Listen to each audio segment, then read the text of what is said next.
My name is Daniel, and for as long as I can remember, I've worked in the corporate world. My life was a never-ending cycle of early morning commutes, stuffy conference rooms, and the constant drone of office politics. But all of that changed when the pandemic hit, and like so many others, I found myself thrust into the world of remote work. Little did I know that this transition would plunge me into a horrifying experience I would never forget. Chapter 1. The Isolation Begins. As the world outside my window grew quieter with each passing day, I settled into my new home office. It was a cozy space, filled with books, a comfortable chair, and a large window overlooking the quiet street below. At first, I relished the freedom of working from home. But as the weeks turned into months, a creeping sense of isolation began to take hold. The days bled into one another. I rarely ventured outside, and my only interactions were through video calls and emails. It was during one particularly late-night conference call that I first noticed something strange. As I spoke, I saw a shadowy figure pass behind me in the video. I froze, my heart pounding. But when I turned around, there was nothing there. I chalked it up to exhaustion and brushed it off. Chapter 2. The Unexplained Phenomena. As the weeks went by, the strange occurrences became more frequent. I would hear footsteps in the hallway outside my office when I knew I was alone in the house. My computer would suddenly turn on by itself in the middle of the night, displaying eerie messages that I couldn't make sense of. I tried to rationalize it all, blaming it on stress and sleep deprivation. One evening, while working late, I received a message from an unknown sender. The email contained a single word: watch. Attached was a video file. Curiosity got the better of me, and I clicked play. The video was a recording of me sitting at my desk working diligently. But there was something deeply unsettling about it. My reflection in the computer screen seemed distorted, like a sinister version of myself.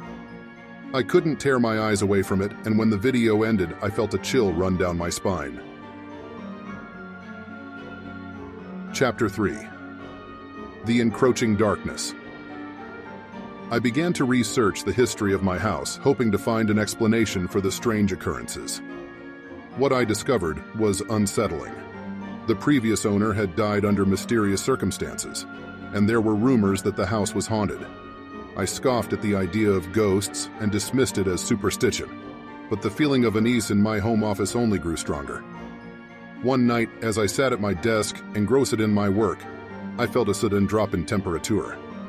I looked up and saw my breath-forming, icy clouds in the air. The room had become unnaturally cold. The lights flickered and I could hear faint whispers, unintelligible, but filled with malice. Panic seized me, and I rushed out of the room, slamming the door behind me. Chapter 4. The Dark Secrets Unveiled. I couldn't ignore it any longer. Something was terribly wrong in my home office, and I needed answers. I contacted a paranormal investigator, a woman named Emily, who specialized in cases like mine. She arrived with an array of equipment and a steely determination. As we entered my office, Emily's devices began to buzz and flicker. She explained that the energy in the room was highly disturbed, and it was clear that we were not alone. With her guidance, we conducted a seance to make contact with whatever spirit or entity was haunting the space. Chapter 5. The Malevolent Presence.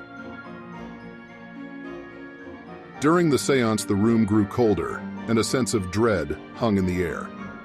Emily spoke to the entity, asking it to reveal itself. The lights dimmed, and an eerie voice echoed through the room. It identified itself as the Collector of Souls, and claimed to have been trapped in the house for centuries. The entity's presence grew stronger, and I could feel its malevolence. It demanded that I offer my soul in exchange for its release, promising unimaginable power in return. I refused, but the room seemed to close in on me, and I struggled to breathe. Chapter 6. The Descent into Darkness. The days that followed were a living nightmare. The entity's influence extended beyond my home office. Shadows moved on their own, objects levitated, and I heard tormented cries in the dead of night. My once cozy home had become a house of horrors. Emily and I researched methods of banishing the entity, but each attempt only seemed to anger it further. It was relentless in its pursuit of my soul, and I grew weaker with each passing day. I was trapped, and there seemed to be no escape. Chapter 7. The Final Confrontation. I couldn't go on like this. Emily and I decided that the only way to rid my home of the malevolent presence was to confront it head-on. Armed with ancient rituals and talismans, we prepared for a final showdown. As we entered my home office, the entity's power surged. The room trembled, and its voice filled the air, taunting and threatening. But we stood our ground, reciting incantations and brandishing protective symbols.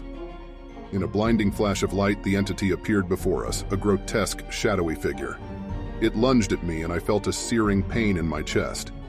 But Emily's counterattack was swift, and with a burst of energy, we banished the entity back to the depths of the unknown.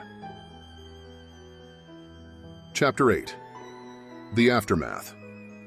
With the entity gone, my home office returned to normal, and the strange occurrences ceased. I was left physically and emotionally drained, but grateful to have survived the ordeal.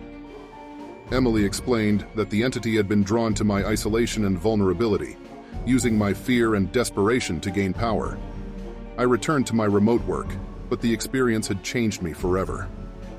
I had glimpsed the darkness that lurked in the shadows, a reminder that even in the most mundane of settings, malevolent forces could take hold.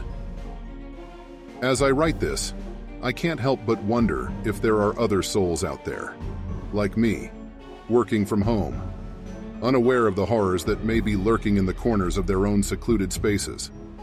The isolation of remote work may offer freedom, but it can also open doors to terrors beyond imagination.